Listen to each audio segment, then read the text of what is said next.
Calon, ujian psikometrik perangkauan grade E9 dengar ni. 6 November nanti bukan sekadar ujian setuju tak setuju. Ini ujian nak tengok macam mana cara anda fikir dan nilai kerja anda. Ujian dijalankan pada 6 November 2025, masa diberi 9 pagi sampai 5 petang dan tempoh menjawab pula selama 1 jam 30 minit. Ada 9 kekosongan dan 25 simpanan. Jadi persaingan agak ketat. Jangan ambil ringan ujian ini. Untuk perangkauan E9, psikometrik ini menilai 4 aspek utama. Yang pertama, integriti dan amanah data. Yang kedua, ketelitian dan kejujuran statistik. Yang ketiga, kerjasama dan disiplin pasukan. Dan yang keempat, sikap tenang dan rasional bila tekanan. Contoh soalan 1.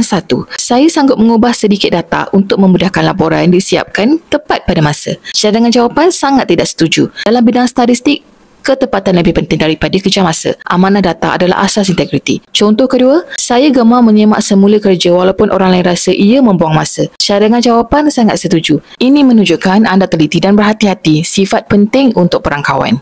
Contoh ketiga, apabila sesuatu projek lewat, saya mudah menyalahkan rakan sepasukan. Cadangan jawapan sangat tidak setuju. Penilaian ni nak lihat anda ada sikap profesional dan matang bila berdepan masalah. Tips sebelum ujian, jawab ikut nilai sebenar diri, tapi kekalkan konsistensi antara soalan.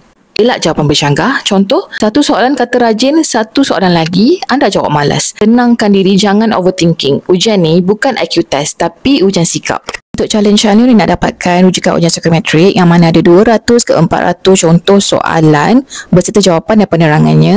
Boleh baca nota sekali, boleh ke profil dan klik link di bio kami. Ramai calon lebih bersemangat untuk jawab exam lepas diorang study rujukan ni. Jadi tunggu apa lagi? Jom jawab latih to be sekarang.